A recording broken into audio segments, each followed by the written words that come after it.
ようこそポジョスラムチャンネルへ。Yellow guys, selamat datang kembali di Pojok Seram.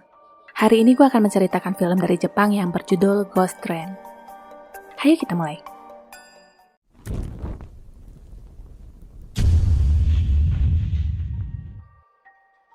Seorang anak kecil bernama Takashi diberitahu akan mati oleh seorang perempuan aneh karena telah menemukan sebuah tiket yang tercecer di jalanan. Nana yang kebetulan bersama adiknya Noriko saat itu mengatakan pada teman adiknya bahwa sudah pasti hanya candaan. Perempuan aneh itu terlihat berdiri di dekat rel dan hilang dalam sekali tolehan. Takashi masih terus memikirkan hal itu di dalam kereta. Ada sebuah pengumuman di mana kereta akan berhenti sementara karena ditemukan seseorang yang tergeletak di rel. Takashi yang seharusnya duduk sendirian di dalam bus tiba-tiba sudah ditemani perempuan berbaju hitam tadi sambil berkata kembalikan. Takashi pun beranjak dari tempat duduknya dan di saat dia melihat ke belakang, perempuan itu sudah tidak ada. Pintu kereta terbuka dan perempuan itu keluar yang langsung menariknya ke bawah. Besoknya, poster anak hilang bernama Fukada Takashi ditempel di tempat-tempat umum. Di hari berikutnya ada sebuah gelang yang tercecer di dalam kereta dan langsung ditilep oleh pria yang bernama Shigeru. Lebih parahnya lagi, gelang itu diberikan pada teman gadisnya yang bernama Kanae sebagai hadiah yang katanya hasil dari part-timean. Kanae pun percaya dan memakainya dengan happy. Jurus buaya darat pun berhasil.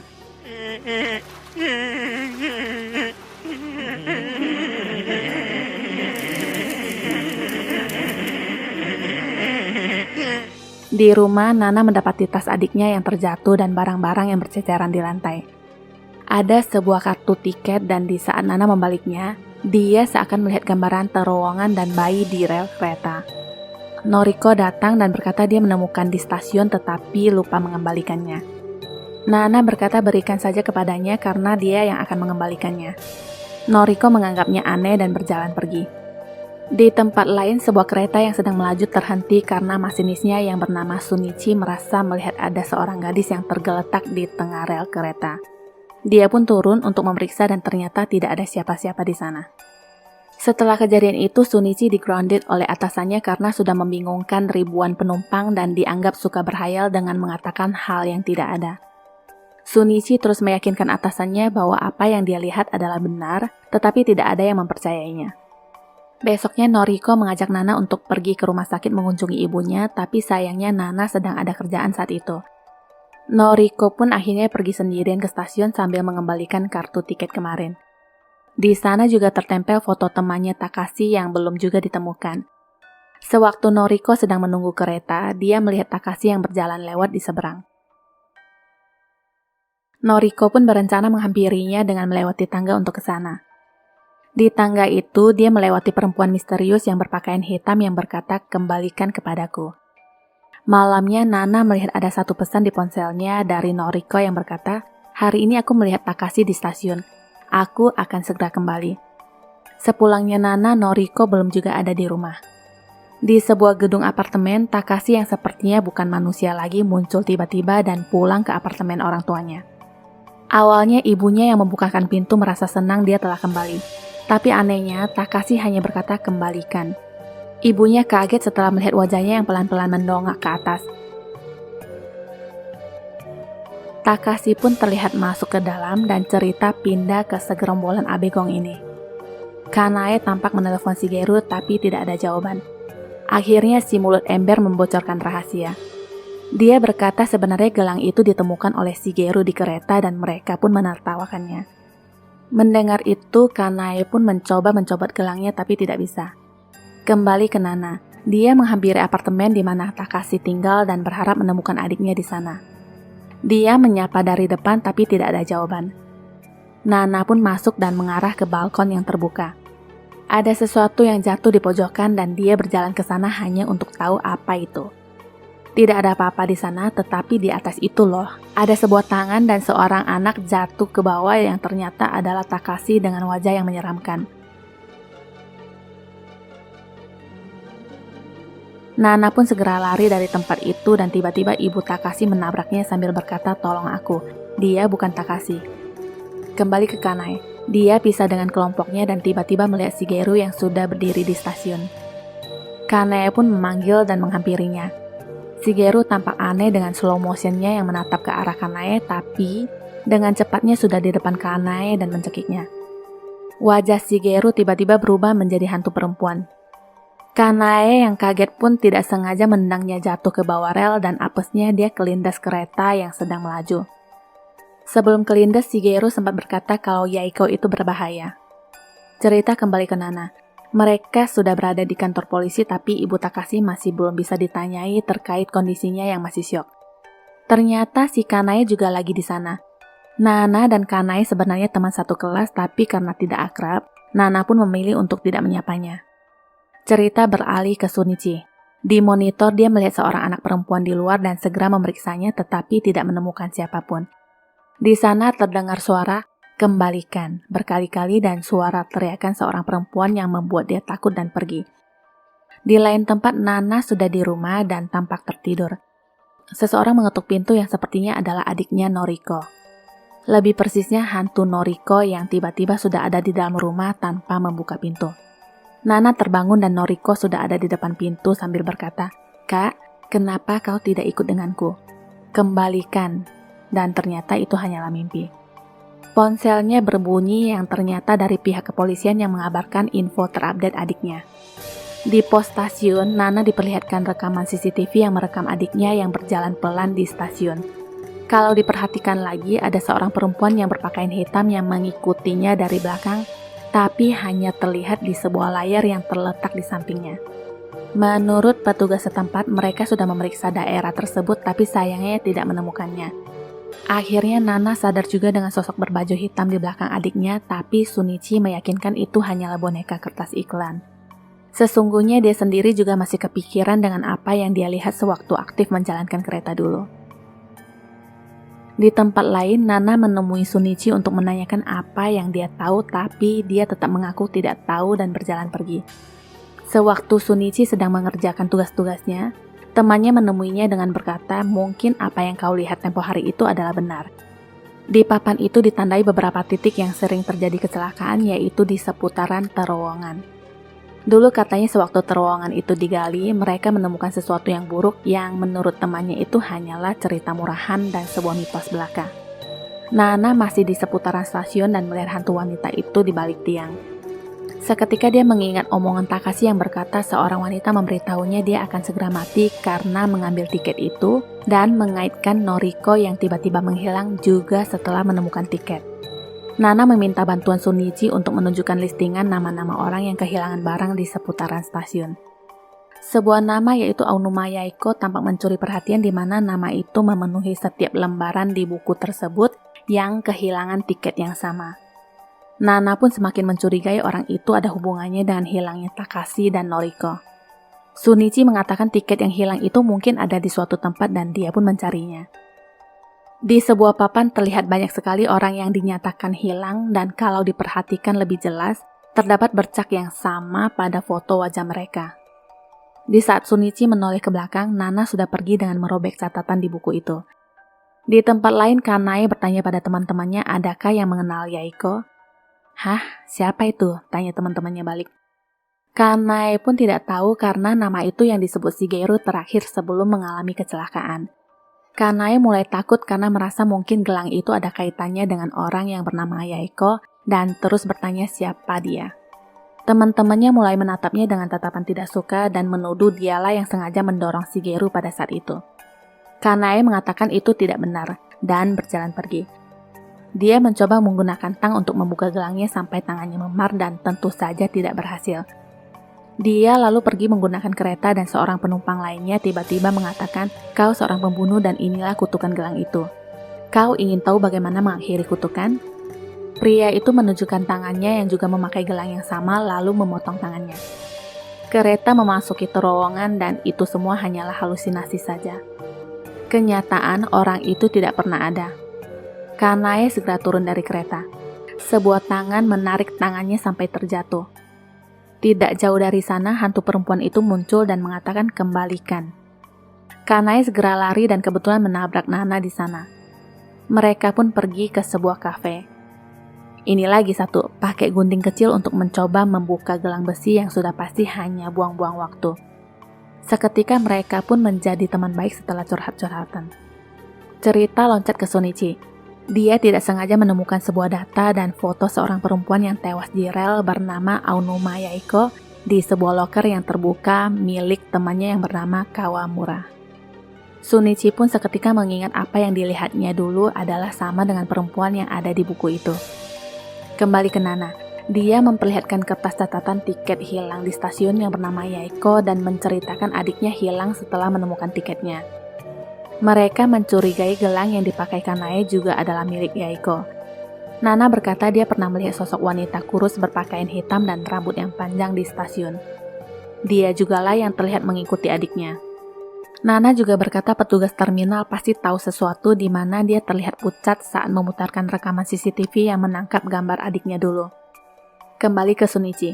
Kawamura datang dan segera memasukkan kembali buku-buku catatan ke lokernya. Shunichi langsung bertanya kepadanya apa maksud semua ini. Kenapa kau tahu tentang gadis itu? Kawamura langsung mengingatkan Shunichi untuk tidak menggali apa-apa soal ini dan berjalan pergi. Di tempat lain, Nana dan Kanae berencana mencari tahu tentang semua kecurigaan mereka, tapi sayangnya ada telepon masuk dari rumah sakit yang mengharuskan Nana untuk pergi ke sana karena ibunya dikabarkan mengalami kejang. Sebelum pergi, Kanae mengajak Nana untuk berfoto bersama mengingat mereka baru saja menjalin sebuah persahabatan. Akhirnya Kanae menelusuri stasiun sendirian. Hantu wanita itu muncul di belakangnya lalu tiba-tiba sudah di depannya. Kanae yang melihat kemunculannya langsung bersembunyi. Nana berencana menyusul ke stasiun ketika ibunya sudah pulih dan tertidur. Nana pun menelpon Kanae. Kanae memberitahu di mana persisnya dia berada sekarang dan hal aneh tiba-tiba terjadi. Tangannya berubah seperti baju yang diperas. Kanae berteriak dan menjatuhkan ponselnya. Tampak ada sebuah tangan yang menyeretnya dengan suara "kembalikan kepadaku". Kanae ditarik sampai di tepi rel dan hantu itu memperlihatkan wujudnya. Sebuah tangan tampak ingin menariknya dari belakang. Nana segera berlari ke stasiun dan menanyakan pada Shunichi apakah dia melihat temannya. Di sana Nana melihat ponsel Kanae dan foto mereka dengan noda di wajah Kanae persis seperti wajah-wajah poster orang-orang hilang. Nana lalu ngambek sama Shunichi dan mengatakan ini semua gara-gara dia yang tidak ingin membuka mulut, makanya adiknya dan temannya menghilang lalu mendorongnya. Shunichi lalu melemparkan buku yang berisikan kumpulan berita tentang kecelakaan wanita yang bernama Yaeko. Shunichi pun berencana mencari Kawamura untuk meminta keterangan tentang gadis tersebut. Tiba-tiba suara yang berkata "kembalikan" itu terdengar. Shunichi kaget melihat sebuah tulisan di dinding dan Kawamura yang tergeletak di lantai dengan tali yang menjerat lehernya. Di tempat lain, Kanae ternyata masih hidup. Dia ditolong oleh seorang perempuan aneh yang memakai kacamata hitam walaupun di dalam ruangan. Ternyata perempuan ini mengalami kasus yang sama, di mana anaknya yang bernama Yuki menghilang setelah menemukan sebuah tiket dan tiba-tiba pulang lagi dengan ekspresi wajah yang sudah berbeda. Anak itu berkata "kembalikan" sambil menyerangnya. Itulah kenapa matanya terluka dan pakai kacamata hitam. Siapa tadi yang suka suudzon bilang dia aneh ya? Perempuan itu mengingatkan agar Kanae jangan pernah lagi ke stasiun apapun alasannya, karena hantu itu bertujuan untuk mencelakakannya. Cerita kembali lagi ke Nana dan Shunichi. Mereka masih mencari info tentang gadis yang meninggal dalam kecelakaan di artikel-artikel yang tertempel di buku milik Kawamura. Gelang korban ternyata sama dengan yang dipakai oleh Kanae, juga tiket yang ditemukan Takashi dan adiknya dulu. Menurut Shunichi, barang-barang ini sepertinya hilang setelah pemeriksaan. Yang menjadi pertanyaan sekarang, kenapa hantu Yaeko terus gentayangan di sana sedangkan gelang dan tiket adalah hal yang sepele. Di lembar berikutnya ada tulisan tentang bayi dan Nana pun mengingat tentang bayangan seorang bayi ketika dia mengambil tiket itu untuk pertama kalinya. Jadi asumsinya sekarang Yaeko mungkin mencari bayinya dan Nana berpikir mungkin mereka bisa membantu mencarikan bayi tersebut. Shunichi menjawab itu mustahil untuk dilakukan karena tidak ada keterangan lebih lanjut tentang keberadaan bayi tersebut dan mungkin saja bayi itu sudah meninggal. Berbeda dengan Nana yang kekeh untuk mengusut kasus ini sampai tuntas. Sebelum mereka berangkat, Nana mendapat telepon dari Kanae. Mereka senang mengetahui masing-masing dari mereka baik-baik saja. Nana berkata dia akan ke stasiun tepatnya di terowongan tempat di mana Yaeko mengalami kecelakaan dulu, dan berharap bisa menemukan adiknya di sana. Nana mengungkapkan perasaannya saat itu di mana dia merasa sangat senang bisa mempunyai setidaknya satu teman dalam hidupnya dan berpesan agar Kanae pergi sejauh mungkin supaya tidak menjadi korban berikutnya. Kanae malah ingin pergi menyusul ke stasiun tapi wanita itu mencegahnya dengan berkata kalau kau pergi itu sama dengan mengantar nyawa. Tapi Kanae berkata Nana adalah teman sejatinya dan dia tidak akan membiarkan sesuatu terjadi padanya. Nana dan Shunichi pun berangkat begitu pula dengan Kanae yang diantar si tante. Sebelum melewati rel kereta, tiba-tiba mobil mereka seperti didorong dan banyak cap tangan di belakang kaca mobil. Rencananya si tante mau tancap gas, tetapi mobilnya malah nggak bisa digerakkan. Pintu mobil tiba-tiba terbuka dan si tante seperti ditarik keluar mobil. Sekarang mobil itu melaju sendiri tanpa ada yang nyupirin dan berhenti tepat di tengah-tengah rel kereta. Tante berteriak agar Kanae segera keluar dan lari. Kanae mencoba keluar tapi tidak bisa. Hantu itu muncul di belakang mobil sambil berkata, "Kembalikan kepadaku." Akhirnya mobil itu ditabrak kereta dan sebelumnya Kanae sempat berpesan agar si tante menyelamatkan Nana. Tante akhirnya menemui Nana dan mengabarkan bahwa Kanae sudah meninggal. Nana yang mendengar itu langsung menangis tapi dia berkata dia tidak akan menyerah sampai menemukan adiknya. Kalian memang naif, kata si tante, tapi dia tetap mau ikut dalam misi tersebut. Singkat cerita, Shunichi pun menjalankan kereta dan sesampainya di terowongan, si tante menyuruh Shunichi untuk tetap tunggu di kereta karena jika terjadi sesuatu, setidaknya mereka masih bisa kabur dengan kereta. Sebelum pergi, Nana mengingatkannya kembali, tunggu di sini ya, bukan pulang ke rumah. Tenang. Mereka pun mulai berjalan menusuri rel. Hantu perempuan itu memperlihatkan wujudnya dengan berpose di rel dan tanpa basa-basi, dia pun langsung menyerang mereka. Mereka seperti dibawa ke suatu tempat dan menyaksikan sebuah kisah di mana ada seorang wanita hamil yang memungut sebuah gelang saat itu. Setelah dia memasangkan gelang itu di tangannya, sebuah tangan tiba-tiba menariknya sampai terjatuh ke bawah dan mengenai kereta yang sedang melaju lalu terpental lagi ke rel. Setelah itu sesuatu seperti menariknya dan bayinya tertinggal di tempat di mana dia tergeletak tadi. Situasi kembali seperti semula. Kini Nana baru sadar bahwa Yaiko juga adalah korban. Mereka semakin bingung sebenarnya apa yang terjadi dan siapa pelakunya. Dinding di sebelah Nana itu tiba-tiba rontok dan membentuk sebuah lubang yang cukup besar. Di sana terdengar suara teriakan. Di saat si tante masih menangisi anaknya, Nana mengambil senter dan masuk ke dalam lubang di dinding itu. Cukup jauh berjalan, di sana dia menyenter sebuah patung aneh dan mencocokkan dengan noda di foto adiknya yang ternyata sama dengan patung tersebut. Nana terus berjalan ke dalam. Di pojokan ada sebuah tumpukan di mana ada Noriko di atas yang sedang tidak sadarkan diri. Nana pun segera naik ke atas dan menyadarkan adiknya. Tumpukan itu ternyata adalah tumpukan mayat. Hantu wanita itu muncul di antara tumpukan dan berkata, "Berikan kepadaku." Si tante tiba-tiba muncul dan langsung menyerang hantu itu. Mereka pun berguling-guling ke bawah dan hantu itu menghilang di saat tertancap sesuatu. Begitu juga dengan si tante yang ternyata sekarat dengan batangan yang menembus badannya. Nana turun ke bawah dan melihat tanda di seputaran dadanya yang sama dengan tanda pada bayi Yaiko yang artinya si tante ini adalah bayi tersebut. Akhirnya si tante mati juga dan Nana segera mengajak adiknya untuk keluar dari sana.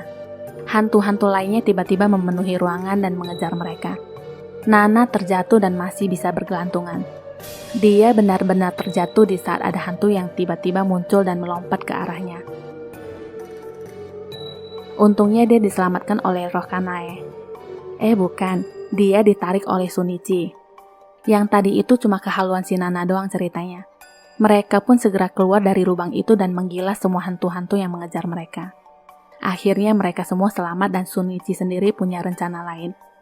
Nana dan adiknya kembali hidup normal dan ada siaran yang memberitakan telah terjadi ledakan di terowongan dekat stasiun Mizunashi kereta Sanyo.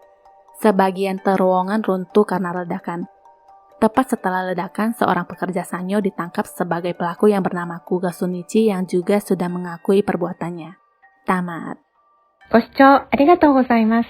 よろしければチャンネルの登録といいね、共有ボタンのクリックをお願いします。